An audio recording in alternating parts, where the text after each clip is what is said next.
Hey guys, this is Coach Brian bringing you your 8.3 notes about the area of oblique triangles.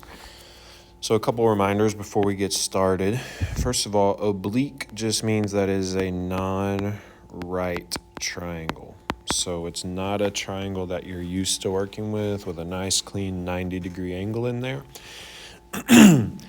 Additionally, we might need from 8.1 and 8.2 to utilize the law of sines, or we might need to use the law of cosines. So just a reminder, when can you use each of these? Law of sines can be used in three different cases. Law of sines can be used when you have angle, side, angle, angle, angle, side, or side, side, angle. Law of cosines can be used in two specific cases, and that is when you have side, angle, side, or all three sides.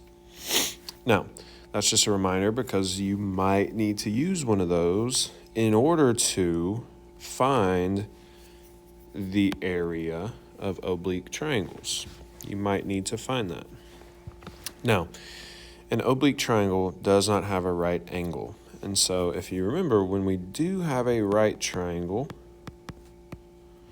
our area formula was 1/2 base times height. And that's just because when you take a rectangle and it's all right angles, if you were to just slice it in half, you would now have half of that rectangle. And a rectangle's original area formula is base times height. So that's why it's 1/2 base times height. Now, these formulas look a little similar. They have a 1/2 in them, but what you'll notice is they all have A and B and C. The thing is, if the A is capital, meaning it's an angle, the B and C are lowercase, meaning they are sides.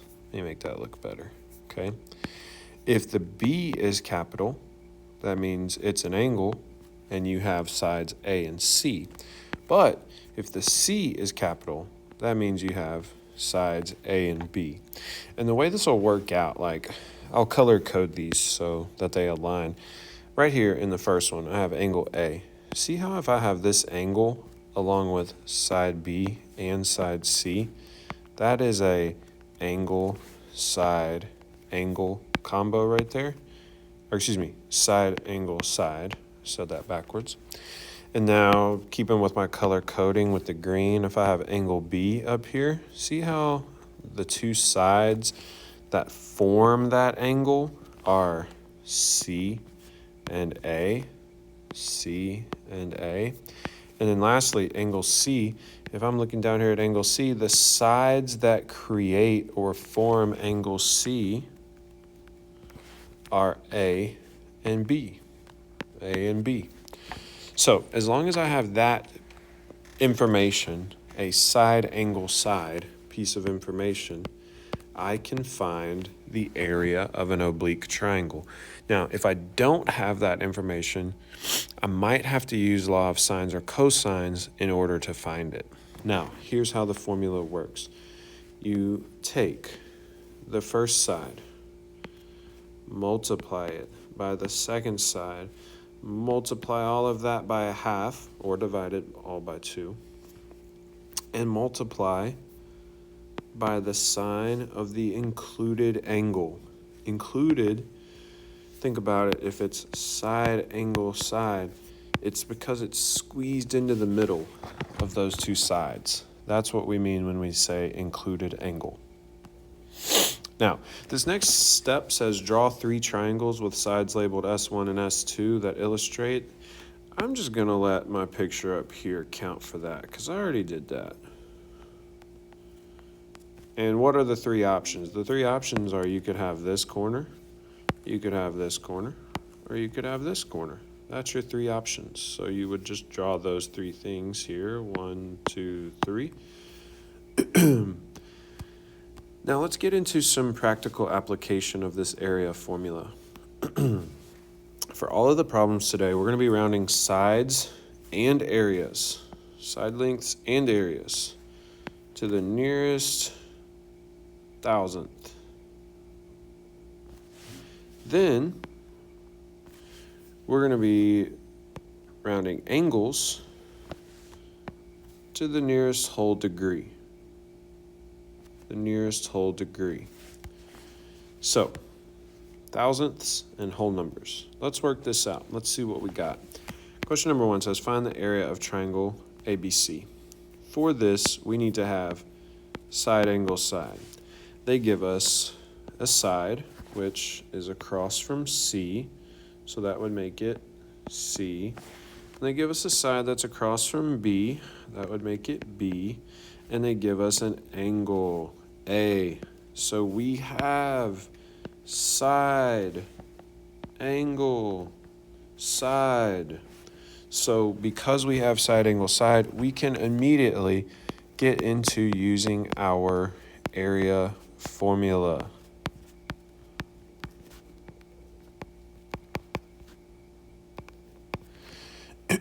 So we're going to plug in what we know. We know that side 1, it can be B or C. Let's go B. We'll keep all the letters in order. Is 13. We know 2 is 15, and the sine of 71. Now, with your calculator in degree mode, because the angles are in degrees, you can type this entire thing into your calculator.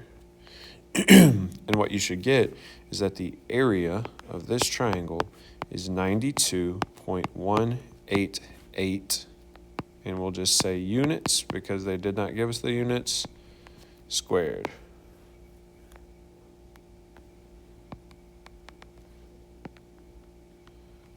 All right, that is how simple it can be as long as you start with side angle side. Now, because math always gets a little more difficult, we're obviously going to do some examples where we are not given side angle side. Let's look at 2. This one says find the area of HPJ. So we're going to quickly just sketch a triangle. We're going to label it, long side is J. So I'll make the longest side of my picture J. Middle is P, so I'll make the next longest side P. And then H is 5, so I'll make H the short side over here. Now, if those are my sides, H, P, and J, that means the angles across from them have to be the corresponding capital letters, right? Have to be the corresponding capital letters. So, I got angle H, angle P, angle J. Now, that is, based on my original given information, side, side, side. I need side angle side.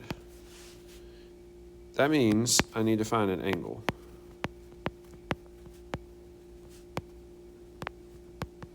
Now, when I have side, side, side, looking back at the top of today's notes, if I have side, side, side, I can use the law of cosines. So I'm going to use the law of cosines to find an angle so that I can find the area. Now, we can pick, because we have all 3 sides, we can pick literally any angle we want. We can pick any one of them, okay? So I'm going to say, let's find angle P. So I need to use law of cosines, and I need it to be set up to solve for P. Now, if you remember from the law of cosines, when you're setting up the equation, you would like to do the side you're looking for, and then at the very end, it's going to be times the cosine of that same capital letter. So my other letters, H and J, will make up the remainder of my equation. And so what I would do is I would plug in the numbers I know. I know that P is 7, H is 5, J is 11, And then again, h is 5, j is 11, and I don't know cosine p. I don't know p because I'm looking for that missing angle. So I'm just going to start simplifying and combining where I can.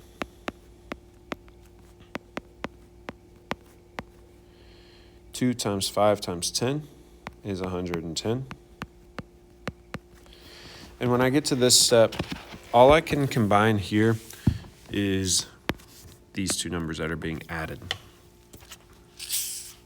Sorry, I gotta take a drink.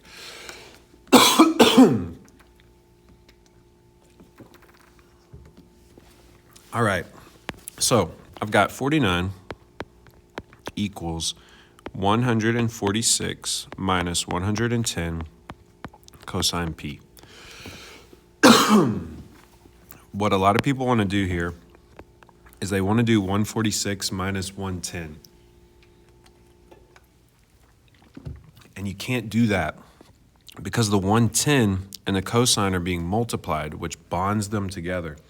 And you can't just break that bond through addition or subtraction. So what we're going to do, we're going to start by subtracting 146.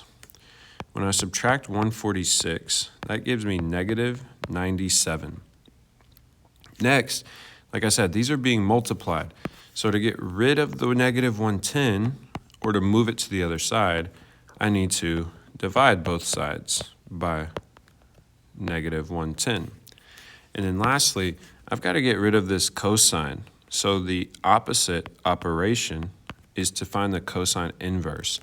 Those cancel out, and that gives me p isolated. Now, I found the cosine inverse of one side, so I've got to find the cosine inverse of the other. And you can type this directly into your calculator, and you will get that angle P, okay, angle P is 28.138 degrees.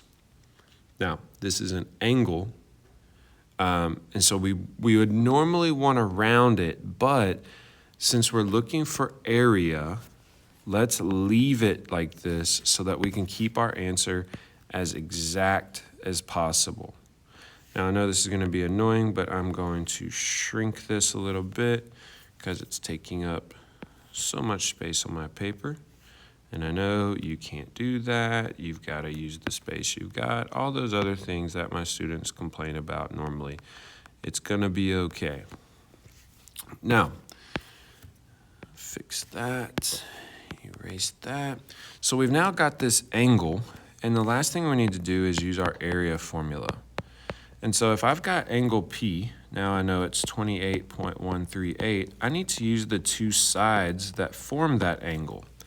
And so I'm going to say side 1 times side 2 times the sine of 28.138. And remember, I'm not rounding it yet because I want my final answer to be as exact as possible.